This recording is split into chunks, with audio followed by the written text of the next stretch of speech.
Selamat pagi yang terhormat, Bapak Dr. Sandi Kosasi, MM.Com selaku penguji 1, Ibu Triwidayanti, Eskom M.Com selaku penguji 2, Ibu Diana Fitriani, SE.MM selaku penguji 3. Izinkan saya memperkenalkan diri saya. Saya Velagia dengan NIM 22110381, Program Studi Sistem Informasi, Peminatan Enterprise Information System, dengan judul outline skripsi Perencanaan Arsitektur Perpustakaan dengan TOGAP ADM pada SMKN 1 Ngabang. Izinkan saya menjelaskan outline skripsi saya. Bab 1, pendahuluan, latar belakang. Kemajuan teknologi informasi menuntut sekolah untuk meningkatkan kualitas layanan pendukung pendidikan, termasuk layanan perpustakaan. Perpustakaan SMKN 1 Ngabang memiliki peran penting dalam mendukung proses belajar mengajar, namun pengelolaannya belum sepenuhnya didukung oleh sistem yang terintegrasi. Kondisi ini mendorong perlunya perencanaan sistem perpustakaan yang terstruktur agar mampu mendukung kebutuhan sekolah secara lebih efektif. Di sini ada beberapa faktor utama yang menyebabkan pelayanan terhambat, yaitu A. Staf harus menulis data siswa, data buku, dan tanggal transaksi satu persatu yang dapat menimbulkan keterlambatan pelayanan dan antrian siswa. B. Tidak adanya sistem pencarian otomatis menyebabkan staf harus membuka dan mengecek data satu persatu. C. Proses verifikasi ketersediaan buku membutuhkan waktu lebih lama. Di sini solusi yang diajukan: A. Dibutuhkan sistem perpustakaan yang terintegrasi dan terencana.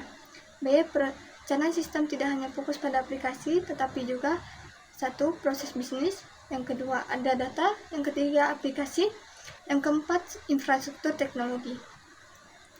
Oleh karena itu, penelitian ini difokuskan pada perencanaan arsitektur sistem perpustakaan menggunakan pendekatan enterprise arsitektur untuk menata sistem secara menyeluruh dan TOGAP ADM untuk menghasilkan blueprint arsitektur sebagai acuan pengembang sistem di masa mendatang. Di sini tujuan penelitian ini: 1. Merencanakan arsitektur sistem informasi perpustakaan yang terstruktur dan terintegrasi. Kedua, menghasilkan blueprint arsitektur sistem perpustakaan menggunakan kerangka kerja TOGAP ADM. Yang ketiga, menjadi acuan dalam pengembangan sistem perpustakaan di SMKN 1 Ngabang di masa mendatang. Manfaat penelitian ini yaitu: yang pertama, ada meningkatkan efisiensi dan kecepatan pelayanan perpustakaan. Yang kedua, mempermudah pengelolaan data koleksi, peminjaman, dan pengembalian buku.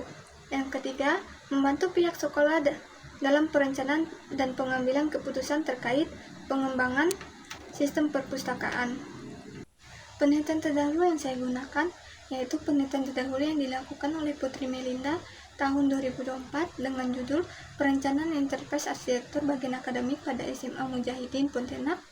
Penelitian ini menunjukkan penerapan enterprise arsitektur membantu menyelaraskan tujuan strategi sekolah dengan sistem informasi yang digunakan, mendokumentasikan proses bisnis secara sistematis, serta meningkatkan efisiensi komunikasi dan koordinasi antar bagian. Perbedaan penelitian ini dengan penelitian Putri Melinda tahun 2024 terletak pada fokus dan metode penelitian.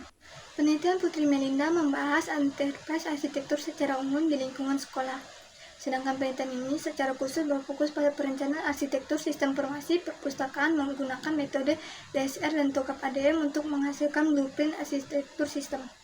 Bab 2, landasan teori dan kerangka pemikiran. Penelitian ini menggunakan teori enterprise arsitektur dan TOGAP ADM sebagai landasan utama. A. Enterprise arsitektur berfungsi untuk menyelaraskan proses bisnis dengan teknologi informasi melalui 4 domain, yaitu arsitektur bisnis, arsitektur data, arsitektur aplikasi, dan arsitektur teknologi. B. TOGAP ADM digunakan sebagai kerangka kerja perencanaan arsitektur yang sistematis untuk menghasilkan blueprint arsitektur sistem sesuai kebutuhan organisasi sekolah. Pada bab 3 ini, saya ingin menjelaskan profil singkat SMK 1 Ngabang. SMK Negeri 1 Ngabang merupakan salah satu sekolah kejuruan negeri yang terletak di Jalan Padat Karya Ngabang, Kabupaten Landak, Provinsi Kalimantan Barat. Berdiri pada tanggal 15 Agustus 2005 berdasarkan SK Bupati Landak nomor 83 tahun 2005, tanggal 15 Agustus 2005. Pada tahun 2006 dibuka program keahlian keuangan dengan kompetensi. Berikutnya tahun 2008 dibuka program keahlian multimedia tahun 2009 dibuka program keahlian teknik sepeda motor, tahun 2011 dibuka program keahlian teknik komputer dan jaringan, dan pada tahun 2012 program keahlian teknik konstruksi kayu berubah menjadi teknik gambar bangunan. Pada bab 4 ini, metodologi penelitian. Metode penelitian yang digunakan yaitu metode studi kasus dengan objek penelitian perpustakaan SMKN 1 Ngabang. Teknik pengumpulan data dilakukan melalui observasi, wawancara, dan studi pustaka untuk memperoleh data yang sesuai kebutuhan penelitian. Data yang diperoleh digunakan sebagai dasar dalam menganalisis kondisi perpustakaan dan menentukan kebutuhan perencanaan arsitektur sistem. Metode pengumpulan data.